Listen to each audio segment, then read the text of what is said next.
Good. Coach I Pro. just put it on mute. It's your first time on here, Bill? Yeah. This is my first time, Buzz. Yeah. So yeah, when you ain't talking, usually just put it on mute to the one person speak at a time type thing. Right. Good, man. Well, tell us a little bit, Buzz, about what you got going on out there, what you're doing for the kids, man. Talk to us a little bit for those. We also turn this into a podcast as well. So I want you to talk a little bit about what you're doing and what you got going on, and to let our listeners know a little bit about what you got going on with your youth out there, man. You're doing some great things, brother. I appreciate it, man. I've been just focusing on making players better, developing some of these raw players that, first time being able to be in an organized environment. So I'm trying to help them, guide them through trainings, and I do individual, group, help with some teams, and, lately it's been a couple of elite college players that have been coming to me. So just trying to build and, be as helpful as I can, be a positive resource for my neighborhood, my community. So just staying busy, really. So it's just been paying off. I just been putting my heart and soul into making players better. And then I guess my work has been speaking for itself, really, because I haven't had to do a lot of advertisement or do a lot. It's just been picking up as we go, man. It's been a blessing. Well, that's the beautiful thing about being one of the only pros that I'm sure Arkansas doesn't have a lot of pros that kids, kind of like Richmond, Virginia here where you went to school. I'm sure you guys don't have a lot of guys that have taken basketball to the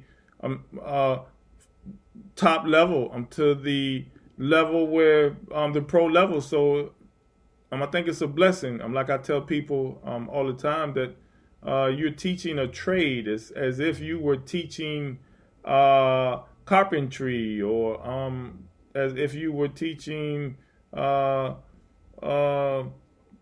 masonry, or any trade that you're giving to a kid that will help him sustain his lifestyle and sustain himself as a young man. So it's one of those things where you're giving him a life skill. Of course, as the Bible says, if you give a man a fish, he eats for one day. But if you teach him how to fish, he can feed his family. And I'm a firm believer of that, brother. I'm a firm believer of that. Coach Carter, if you will, man, talk to us a little bit about some of the things that you're doing with your DWC marketing and in your community. You're born and raised in Miami. Talk to us a little bit about yourself, and for those that remember you on our podcast a couple years back from Las Vegas, remind us of all of the great things that you're also doing in your community as well. Thank you so much. Like you said, I am a sports marketer, right? Where I've been a brand ambassador. I am a brand ambassador currently right now for Shalon Champagne. I don't promote it as much because, a brand ambassador has to be actively out. Like during the pandemic time, I don't have a quota to meet. I do things on behalf of the family. They entrust me with their business, so I have to be sparing with it and things of that nature. So basically, I do event marketing.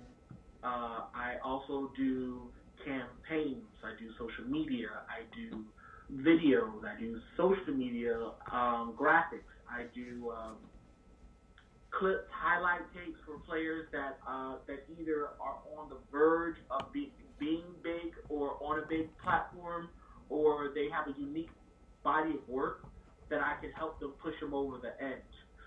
For my kids, obviously, I usually don't charge the kids because the kids always give back to me anyway. They give me good word of mouth. They give me access to people and coaches who need my services. So, like, I have my two main kids. I only take a couple of kids at a time doing this, right? I'm not doing it for like 40, 50 kids.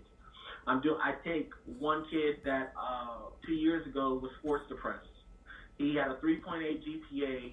He lost his offer to his best friend who took the football scholarship and the basketball scholarship. He was starting to put on weight. I took him to a community school. I worked him out for 2 years. And then he got 27 offers, for example.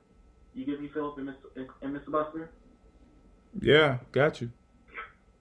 Yeah, I'm listening. I hear you. Yeah. Okay, fuck, man. So that's the thing I like to do. Me personally, I'm in love with the underdog story. A ghetto child story is the underdog story. We have all seen, witnessed, or have experienced that for ourselves. Like where I'm from, it's after a certain point when these guys don't play sports, or don't get into school, there's only three things that stand in their way. That's pregnancy, broken dreams. That's the only thing else I see. Wow, coach, this is a coach. You hit it on the head, brother. It's not a lot of options. What I do with the mentorship and the powers that's been given to me from people and legends that we all know, is that I do the same thing, and I help those families, charitable organizations, and the right people out by carving out a better reputation with every step, with every chess move that I make. Getting business for myself every move that I make, creating allies with every move that I make, and also giving back to the kids that wouldn't have somebody with my expertise helping them out for making these bad decisions. Mm-hmm. Wow. That's Is that a nonprofit? No, I am for profit, right? But I do partner up with nonprofits all year round. Got you. You get what I'm saying? Got you. Mm-hmm. If I could, Coach Carter, if you and Coach Perkins would, I wanted to get you guys to drop your social media handles for those listeners that maybe want to check in with you and find out more about what you're doing for your communities. Coach Carter, if I could get you to drop whatever social media or contact information that you have, if you would. It's DWC Marketing on IG.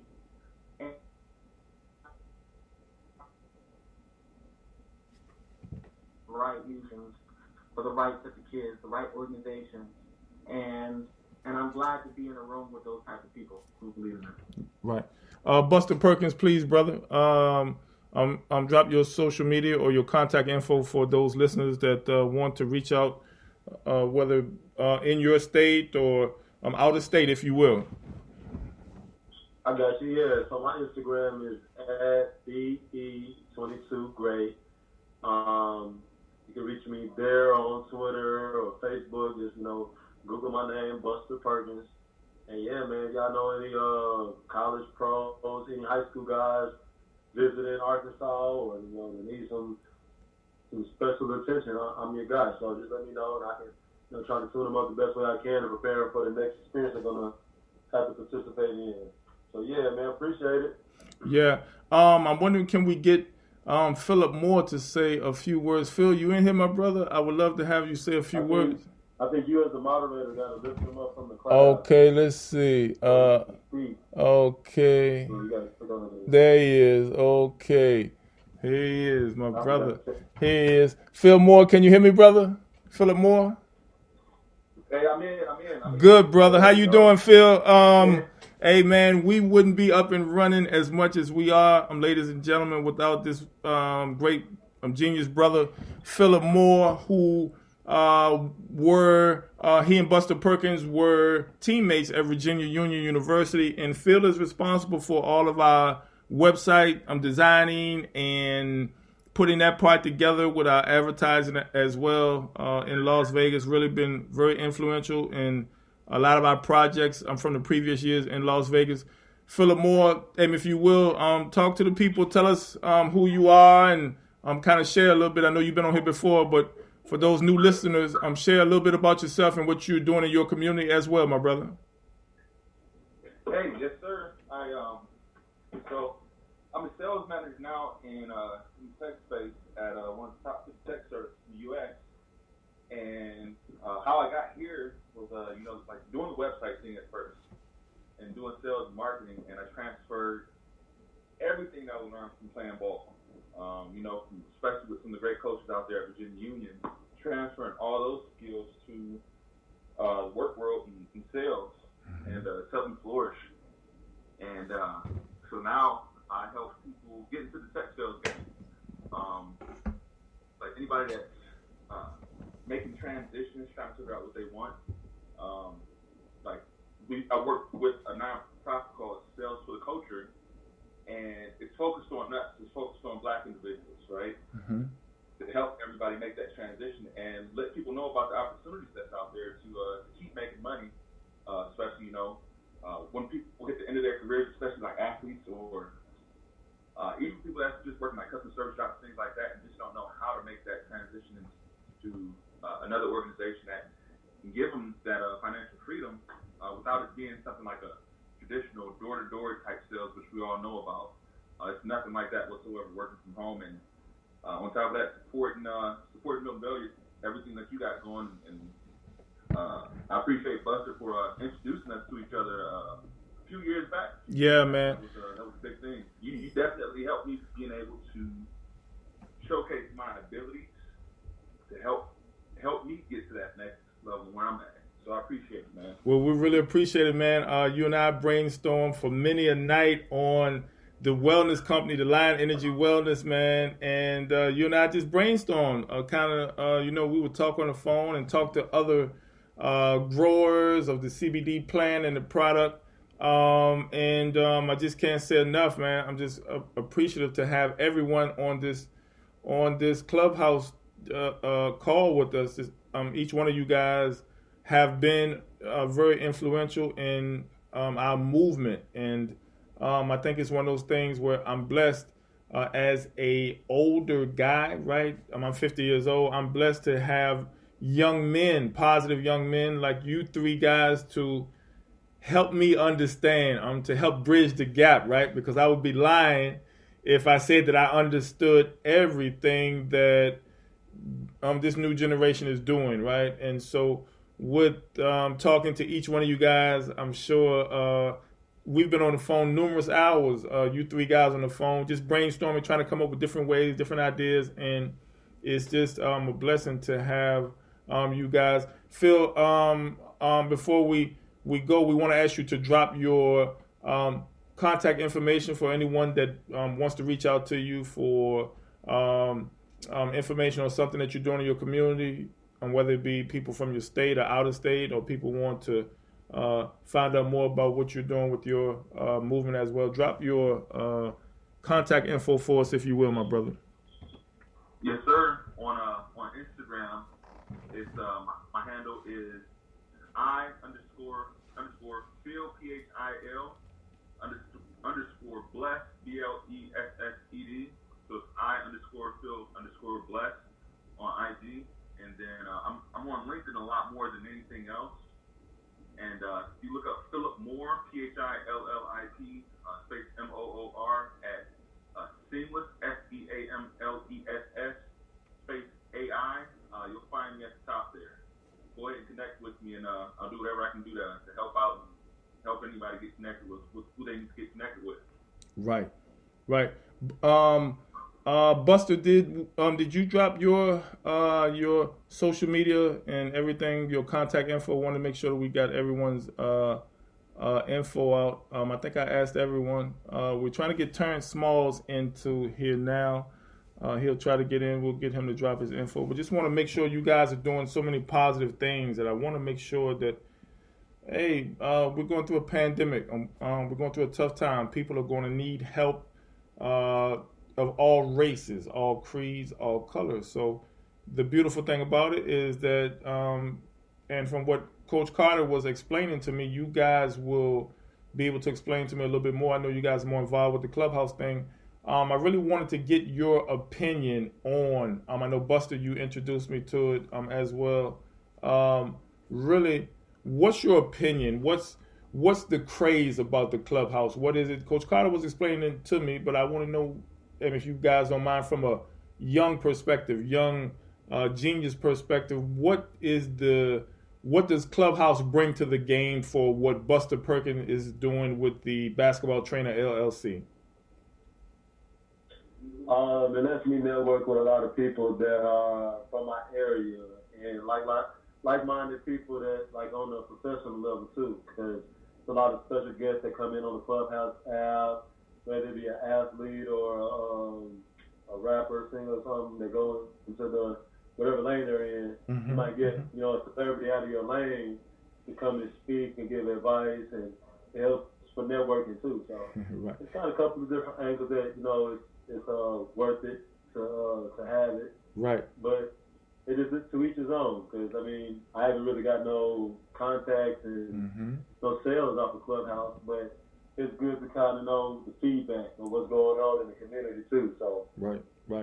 so I time in, and a lot of it is like it's old classmates too, classmates and friends from the neighborhood that are on here and doing well. Yeah. And they got a professional network that you never know. Might be planting the seed in somebody's mind to just, you know, Exactly. you can talk to Buster on Clubhouse sometime. If you got any questions, you communicate with him. He's available. Exactly, So, man. Coach Carter, a couple of different things.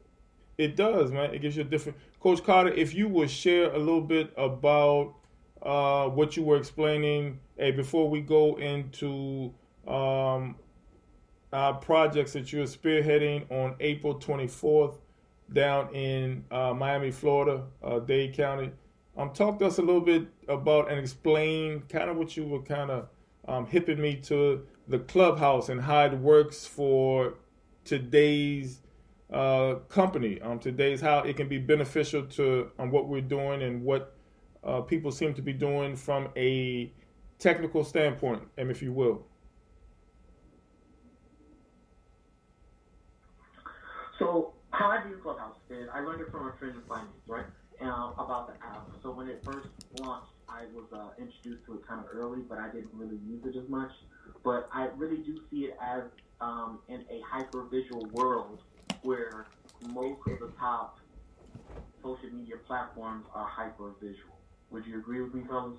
Like Facebook is all based upon micro-blogging of 300 characters, but the main thing is the thumbnail of the photo or the video or the highlight.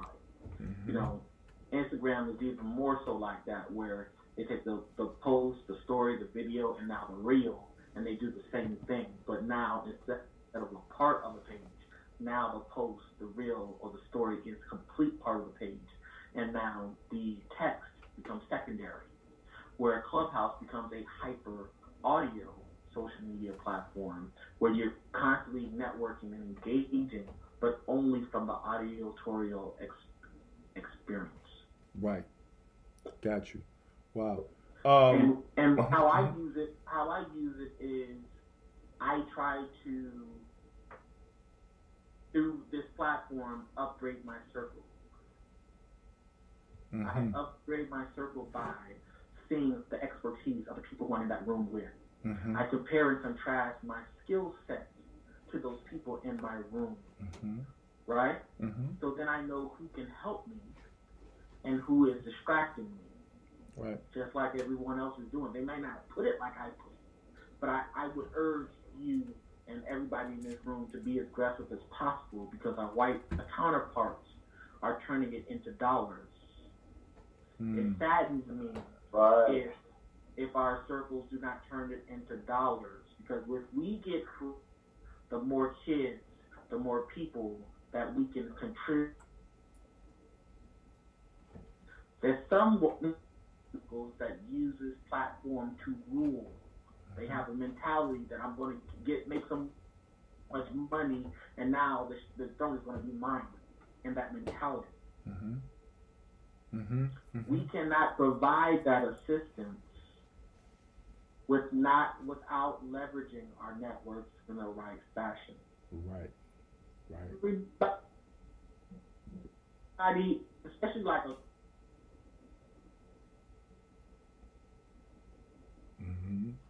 Well said, Donovan.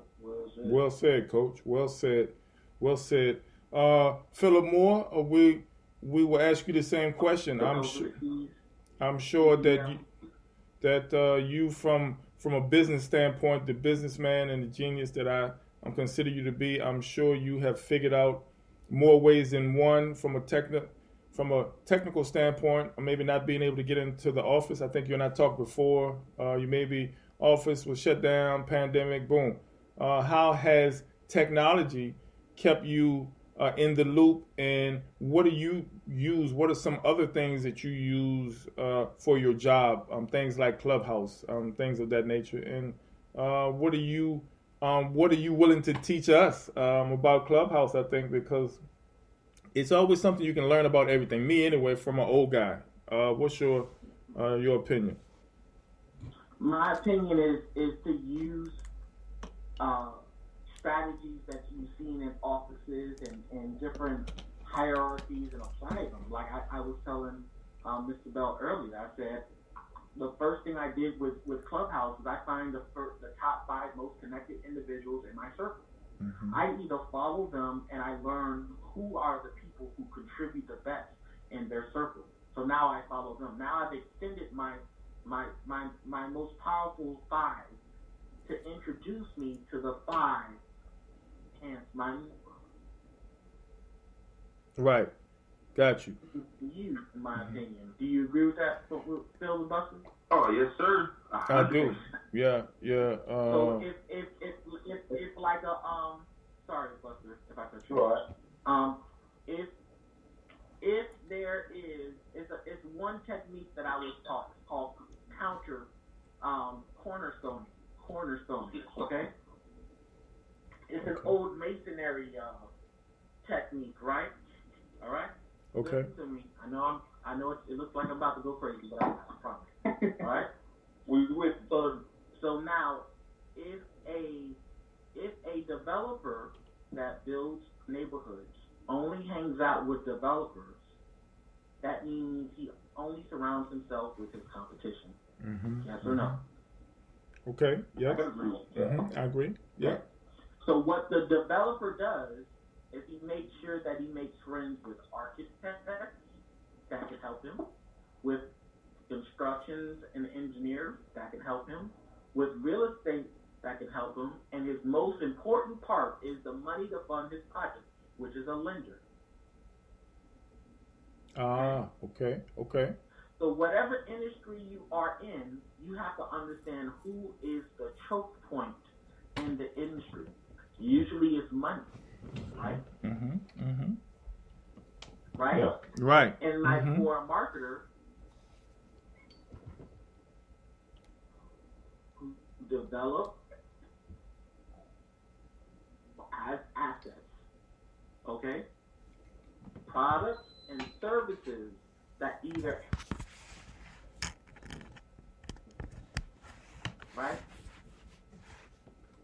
Coach. Or I have to be attached to intellectual properties that assist me and my allies so that we move stronger together. Done. See how simple we made that? Right.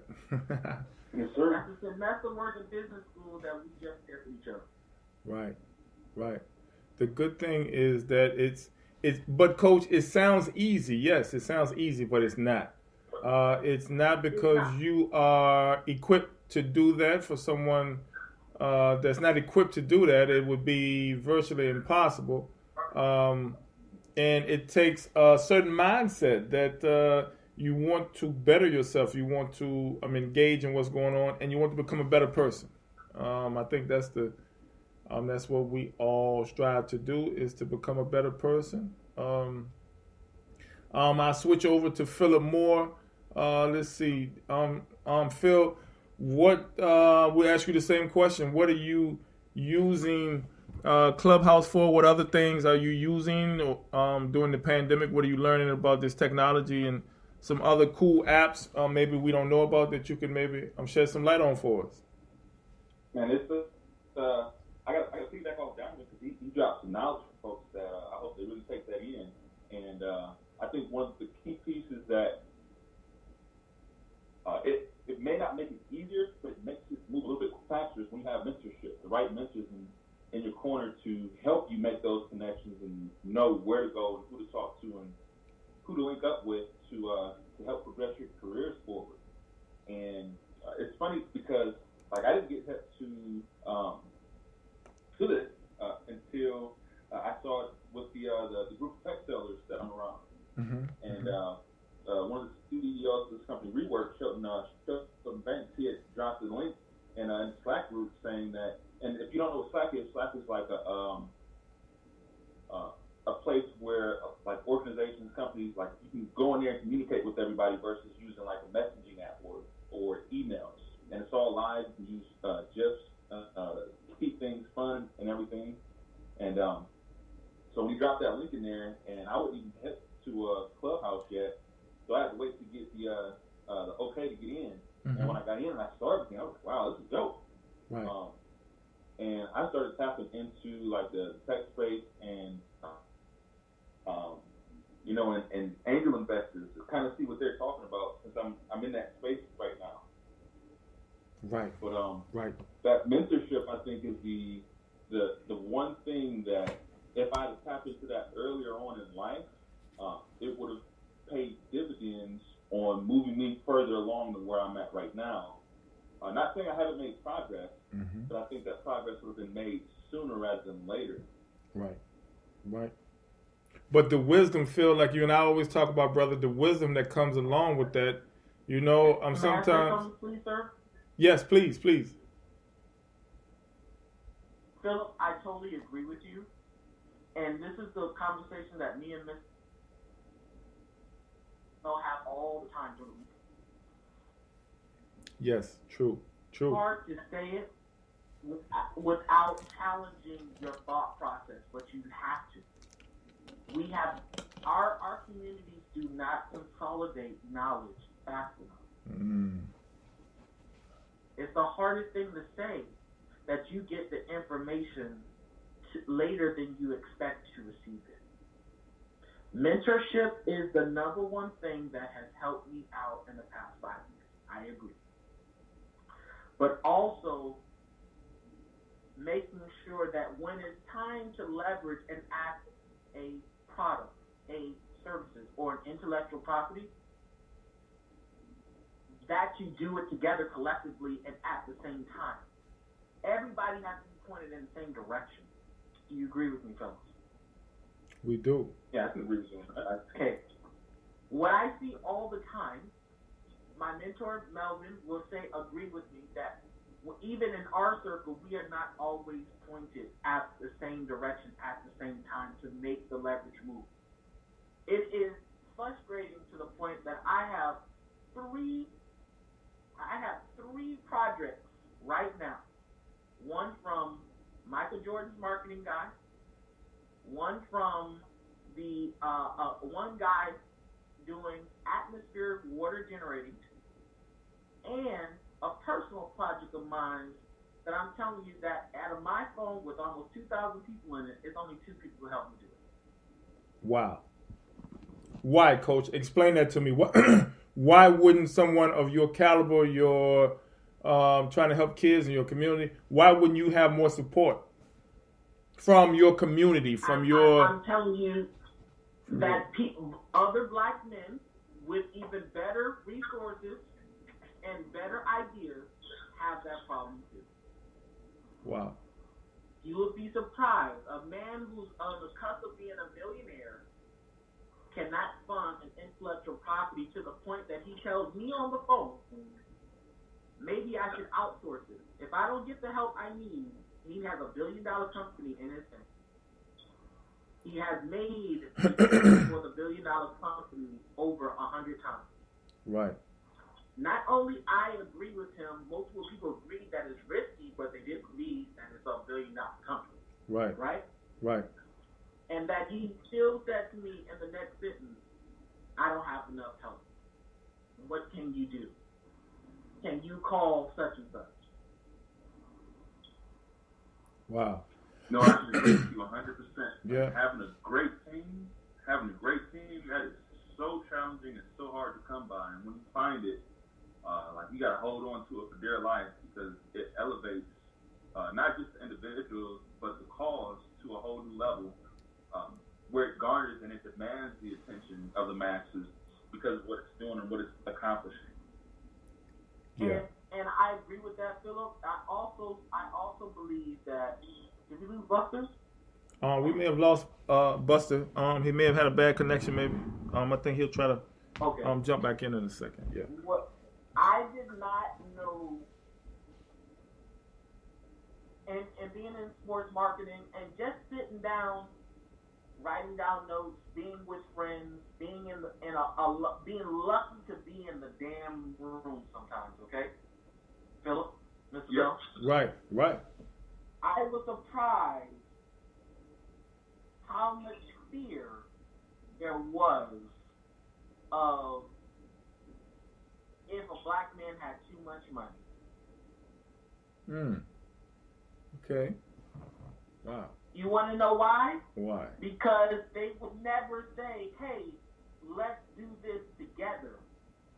Or this group of people or this demographic would say, man, such and such just made $100 million playing basketball. Man, maybe we should do a business together. They don't say that. Right. They'll ask him, he or she, to invest in their opportunity. Wow. But it doesn't necessarily mean that they would allow the athlete, who obviously had to know the difference between right and wrong, between good business and bad business, how to monetize physical asset, an organic asset like a body who they know is going bad, playing 82 games every year, doing all these guest appearances. He or she should have a little bit of a 70 year. Right. These things happen all the time. It's a fear of, does he have or she have the right access here? If this person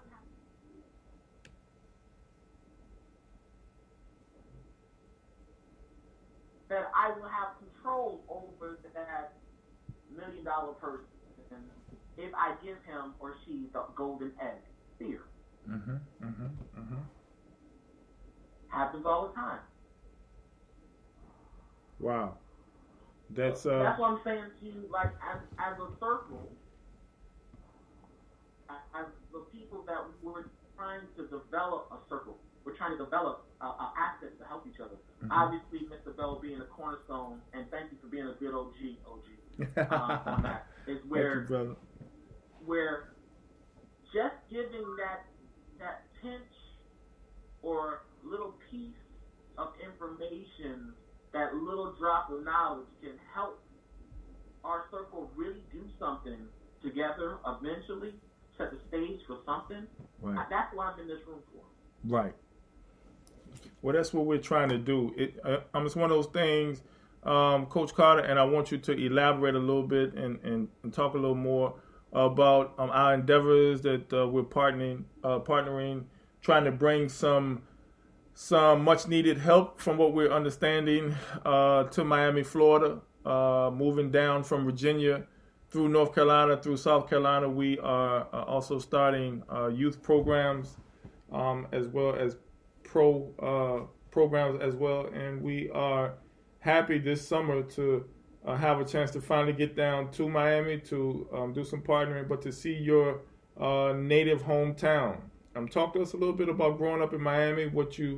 Clearly you have a pulse. You and Melvin Johnson. Want the real story or the PG-13? Well, we're going to need the PG-13 story for a clubhouse, I'm sure. But share with us a little bit about what you can about the business aspects. You and I talk a lot about how Miami has grown over the years. Talk to us about the business opportunities and what we're looking to do with together with DWC Marketing and the Milton Bell team together. Well, definitely. What we're trying to do is just trying to counter the woes of the COVID year, where so many people are number one, being greedy on which scholarships they should take.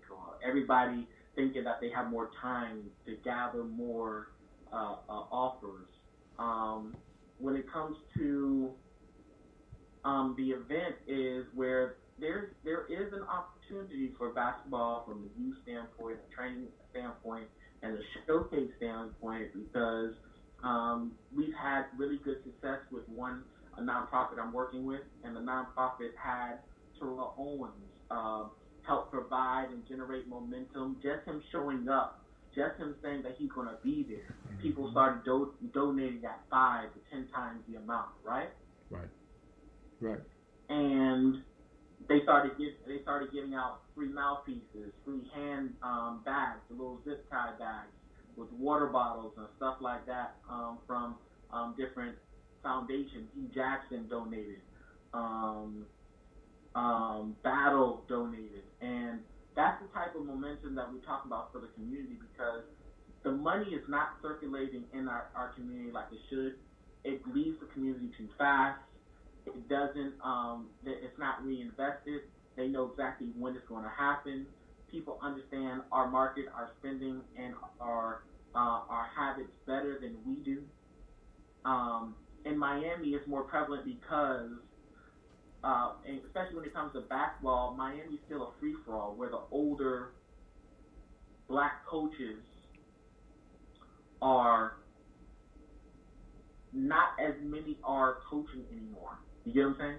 Right. There's a handful of high school coaches that have their own lane. They stick to the lane. They do very well by that lane. But then you see the Latino community always grooming, always consolidating, always looking towards the future. And then some black players, they notice that, and they will culturally jump ship and join the Latino coaches' ranks and become their assets, and then get a scholarship with that Latin coaches team. And it's beautiful. I love the diversity. Having friends on both sides of the line in the Latin American community and the black community, I just feel that we should be working more so together. And because basketball blurs the line of any types of division, any types of racial inequality, social economic, and I think that more and more opportunity for people to come back into the lifestyle and the culture of basketball is the thing that's helpful in bringing us together. Well said, Coach. Well said. We finally have one of our players he was just able to get into our room. Levert Bristol, can you hear me, brother? Let's see, can we get him to say a few words? Levert, can you hear me? He made me. Hey, Levert, can you hear me, brother? Yes, I can hear you. Good, man. Welcome, man. Welcome to our TMBT Las Vegas Clubhouse event tonight. You recently signed with us last week, and we wanted to get you on to say welcome to our family and to kind of get the perspective from the basketball player about the temperature here. We're talking, of course, with Philip and Donovan from a business aspect, but we wanted to get your input from a player's aspect. What's your temperature? What's the temperature like for guys playing and traveling? I know you've had some things that you've been experiencing basketball-wise. Talk to our listeners a little bit, and kind of teach us as well from older men. What's it like being a 25-year-old young man trying to find a job during a global pandemic? Well, I'm 30 years old. 30. And, Okay. I graduated 2017, man. And ever since, I graduated, it's just been really hard as far as myself, I've been scammed twice. One trip to China, man. Another coach just far as just seeking out wanting money and whatnot, as far as to go overseas, though. So after that, twice, I say, I kind of lost the hope for it, man, because I didn't know who was serious and who was, whatnot. But it's definitely been a journey, I just came back from Mexico last weekend. That was my first trip, actually, out of the country, I say, Mexico, so it was a cool experience, Got to play against some okay competition. Right. One of the best, but it was okay competition. Right. It was a cool experience, I guess, for my first time being, out of the United States. Right. Now, I got to be honest, as a new client, right, my goal for all of my new clients is, I don't care who you are, your first experience doing something has to be good. Because if it's bad, you are not going to want to do it again. I don't care what it is. If you have a bad experience with okra and it's not made correctly, you're not going to want to have okra again.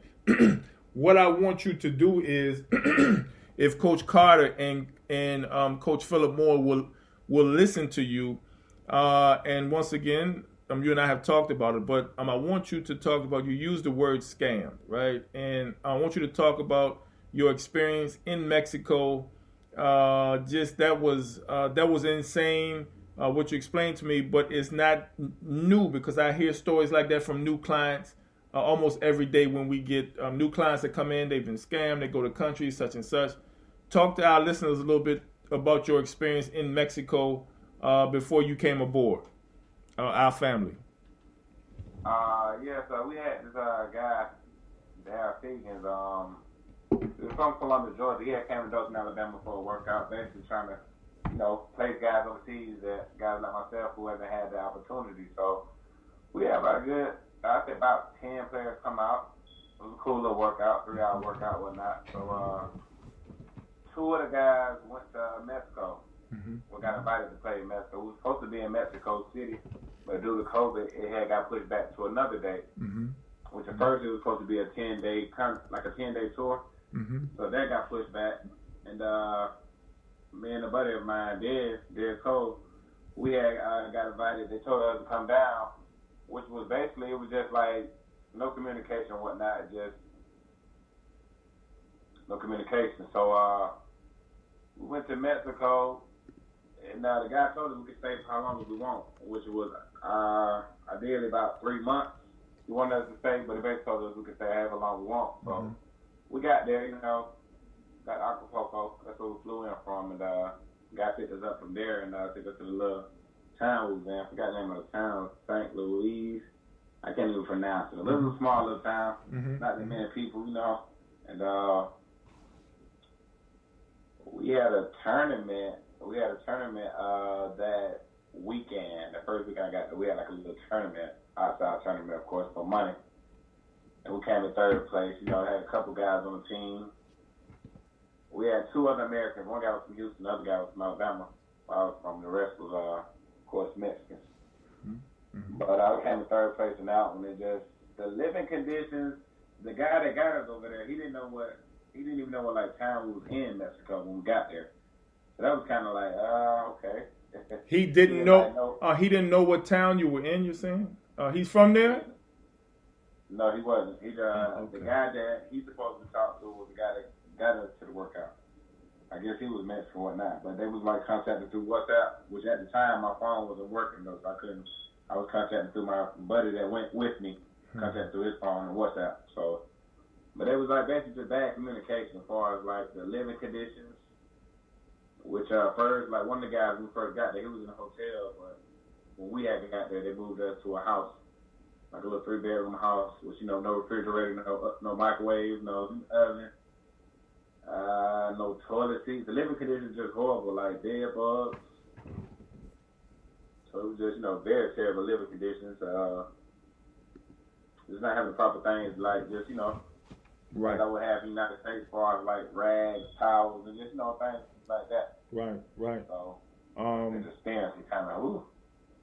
Well, it's tough because Des Cole is one of our current clients, and it was tough for me to see. Of course, at that time you weren't a client, so I didn't know you were on that team. But I saw Des posted on his page, and it was tough for me to see that, right? Because I know one that costs money for you guys to get down there, and I'm sure you guys didn't expect to be playing outside. I'm sure you guys don't even play outside in your hometown. In Alabama, do you play outside?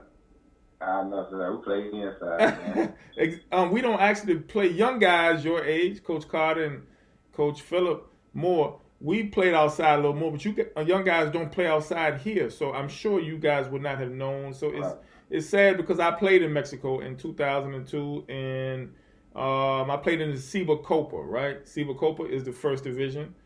They play on the inside. Okay. From what I'm understanding, the league that you and Des went to were invited to, it's an outdoor league. It's something that you wouldn't know if you never played there, or your agent or your consultant didn't know to tell you, hey, what league is it? And once they don't say Ciba Copa, because they have 2-3 leagues, you automatically know that's not something that I want to participate in, especially it's hot down Right. there, man. Was it? I mean, it's cooking down there. I mean, it's like 100 down there, man. Was it warm outside when you guys played? Oh yeah, it was really hot, man. Like what, 100 plus, right? Oh yeah, most definitely. Man, it's incredible. It's sad that people. It's one of those things where the more you travel overseas and travel as much as I have, you get the interpretation of what people see us as Americans. They think we're rich and the streets are paved with gold, so I can scam them and maybe get a couple $1,000s out of these kids, and they'll never know the difference. But man, you guys know the difference because you guys don't even play at home. You guys don't even play outside at home. So how would you not know that this is not what you said it is? And I think you said that you asked the guy for your money back. What did he say when you asked for your money back? He said no refund. The money has been distributed amongst, I guess, the people that have get us to Mexico. So yeah, they can give us that back. Right. So Mexico about 8 days. Yeah. About 8 days. Well, unfortunately, man, that shouldn't be part of the game. It is, but I was a player once before too. Everyone on this conversation, Coach Carter and Coach Moore, play basketball, so we know what it is to have the dream of wanting to play. And sometimes, unfortunately, as you guys can see, I'm sure you've heard, people from outside of our country have been calling us, scamming us for years because they think that we have all this money to just give away. So, Coach Carter, I know you had, Coach Donovan Carter, I know you had a player in Miami that I think had something similar happen, or you were telling me something happened. He didn't, went to some camp or something. What was the story you were telling me about one of your players from there that went on a trip and it wasn't what it was supposed to have been? Yeah, I had a friend, and I try not to name drop those. Okay, sure. So, I have a friend who his dad played in the NBA, right? I'm still very close with the family. I do things with them every so often. Like we're trying to do a mass PPP giveaway. We have 500,000 masks that we're trying to give away to the community in South Florida, and I'm trying to get his dad to do it with me, right? And he was in El Salvador. The son was in El Salvador, and he got sick with parasites from the trip, where they did not consistently give out clean water. They did not consistently have a air-conditioned facility for them, and they did not. I've had experience in the past where I have players who lost money, yes, and that's very unfortunate for you, Mr. Levert. Is that they do think that we have so much excess of funds, excess talent, that they in a poor country can start something so quick because they are local. They have access to facilities. They have access to local infrastructure. I think that that's a horrible mindset because they're not concerned about your safety. They're not concerned about your well-being. Because if you sleep good, you play good. You know what I'm saying? Right. So if they haven't put effort, time, in making sure you're well fed, well taken care of in that respect, then that word of mouth gets back, and now that person's business fails, who's a consultant or bringing them there, and now the reputation of the league goes down because it only takes a handful of players that to happen to, and nobody's going there. A blog post, a social media post, somebody does a little bit of research and type in 2-3 keywords on that team, and then everybody knows they're not going. Yeah, true, Coach. But the thing is, and like we were talking about, Coach Jones and I were talking about the other day, Coach Bo Jones, head coach for our TMBTPROS. If these people, let's say a Levert Bristol and Des Cole, both two of our TMBT clients, unfortunately, let's say these kids spent $1,000 a piece. Let's just guesstimate. We won't ask what they lost. We'll just guesstimate. Do you know how much $2,000 is in Mexican pesos? That money could last 30 years down there. So you understand the urgency, but they don't have to do this but once every 20 years, right? So if they lied to a kid, unfortunate, an American kid, unfortunate, an African American kid. All they have to do, before they spread the word. One thing I heard you say, Coach Carter, is that the word will spread. Yes, but by that word gets around, there's such a logjam. Coach Bo Jones and I talk all the time about, and you as well, Coach Carter, about the logjam of kids in the NCAA portal. And pro basketball is the same. Kids aren't leaving the quote unquote the pro basketball portal. They're coming in by the droves. So they'll be able to do this once a year. Maybe more than once. But the good thing about young guys, Levert, you guys talk and can kind of say, hey, watch these guys in Mexico. Kind of talk to your brothers, brothers in arms. Unfortunately, every week I hear a sob story. Philip Moore, talk a little bit, brother, about the. I know you may not have your finger on the pulse of pro basketball, but I think you have your finger on the pulse of the world today, and so I'm assuming that what we're going through as a people in the world today, new president, new leadership, what do you see from a United States standpoint? Of course, vaccines are coming. I would be I'm mad at myself if I didn't ask you what you thought about the vaccine process and that whole ordeal. Where do you see from a business standpoint? What is your company doing? Are you guys going back to work? You guys going back to your office? Where are you with it mentally today in April 2021? For me, it's a little bit of a different perspective with everything. One, because I've seen success through the pandemic, and so on my side, because I get to work from home, I can work anywhere with the sales gig. It hasn't affected me in a negative way, and the business has blossomed and boomed because of our technology and sales teams and marketing teams utilizing it more because everybody's working from home. In regards to the experience though, man, I know what that's like.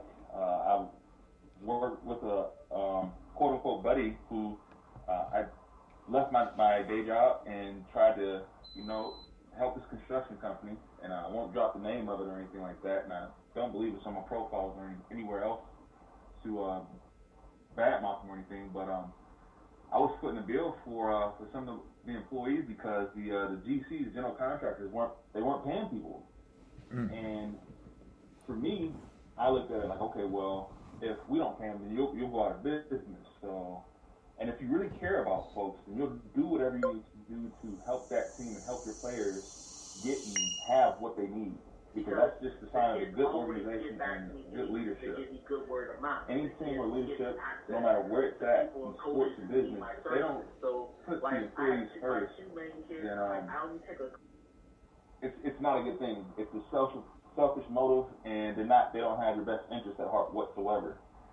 And where I'm at, it's a culturally diverse team, so in the company, and what I'm seeing just on, especially with the new presidency and everything that's happened over the last year, especially associated with race and what's going on with the Asian community right now too, is there is a huge focus on diversity and equality, and not just to focus on, hey, let's give some handouts, like, hey, we have seats at the table and we deserve these seats at the table, and we're not settling for less than. So it's a great time to be vocal, and speak up about experiences and what's going on, because it can only help you in any cause that you've got going on. Right. Definitely. Coach Carter, I would like to turn to you to ask Miami. Unfortunately, spring break, we've all seen the pictures, young kids being young kids. I mean, what can you ask a young person to be? We've all been young. Levert, you're still a young guy, but what do we expect, Coach? Miami, kids been locked in the house for a year. Did we expect them not to come to spring break and party and be young kids? Did we expect that? What are you guys doing as native Miamians? What are you guys doing like when that influx of kids comes into your city? Talk to me a little bit because we're going to be in my house. Yeah, we're going to be in Miami in a couple weeks. Literally, my family and I, we're getting cabin fever in the house right now. Yeah. Like trying not to get on each other's nerves. No, but for real, I know that locals have local spots, and I've even seen hotels stop advertising on Google.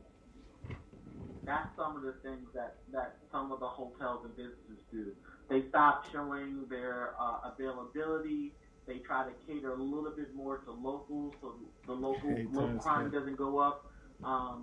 When it comes to Miami, is that, you know, for certain parts of the country, if they have the time and opportunity, it's a cheap road trip. You get what I'm saying? Right.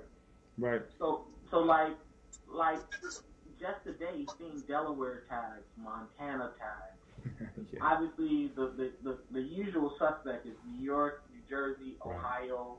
Usual suspects, right. Michigan tags, right? Georgia tags. But then you start seeing Alaskan tags, California tags, Oregon tags. You know what I'm saying? That's when I get nervous because, you know, that whole, everybody says that if you're gonna do something stupid, do it in Miami. So you can make yourself look adventurous, but then you're wholesome when you get back home. So like every weekend now, especially with certain government officials wanting to open up early and open up at 100%. Yeah. When we are still a hot spot. Right. It's kind of strange to me. Right. When y'all agree? I agree totally. As do many people in your state agree with you as well. So I hate the fact that I dislike the fact that if you're going to be open, let's not be the microcosm of the stupidity. Right. So Miami Beach is the perfect microcosm. Like it's people dancing on. There's a girl shaking a backside on a car right now as it goes 40 miles an hour on the roof. Right now, it's going down the street. Like it won't make sense. Yeah. Unfortunately, Coach, we've seen the videos of them doing that. What is it about Miami? And I wanted to correct. We're joined on our Instagram Live by our TMBTPROS Turn Smalls. Turn Smalls, can you hear me, brother? Yes, I can hear you. What's up, everybody? Good, Coach. How you doing? Turn Smalls, one of our, I call him a coach. He's one of our coaches on the floor. Turn Smalls, welcome to our conversation. We are just talking a little bit about Miami. We're talking about Miami. We're talking to Coach Donovan Carter, Coach Phillip Moore. One of your TMBT brothers is also on our Clubhouse live stream, a Levert Bristol. I wanted to talk to you, Terrence Smalls, from one of our OGs, as they call them. You have been to Argentina. You've been down there for, I think you were down for 1 month. You went down right before the pandemic. Talk to me a little bit about Terrence Smalls, what he's been doing to maintain his focus throughout the pandemic, year off from basketball, not knowing when we're going to be able to get back to work, kind of being in limbo. Talk to me from a TMBTPROS standpoint, right? Because you went down, performed well, you had to come back, your trip was cut short. Where were you mentally when you just got back to the United States? Take us through your trip, right? So you leave Charlotte, North Carolina. Take us through your trip to Argentina. We'll start there. We'll get you to talk about your trip and all the way through back to North Carolina when the pandemic hit. All right, so I left like a Monday night, arrived there Tuesday. You talked to me. I checked in with you. You told me how to get to the bus. Told me to get something to eat, some water, actually to get hydrated, and I may have practice that night. So I get to the bus. Sure enough, we arrive into Concepcion del Uruguay, and then later that night I have practice. Basically fresh off the bus, bags in hand, walking to the gym, stretch and get to it. So it's pretty much being thrown right into the fire, actually. So you just have to be prepared, mentally, physically, psychologically. Just really know that you're going down there. It's a business trip. If you want it, you got to work for it. So the first night practice was pretty much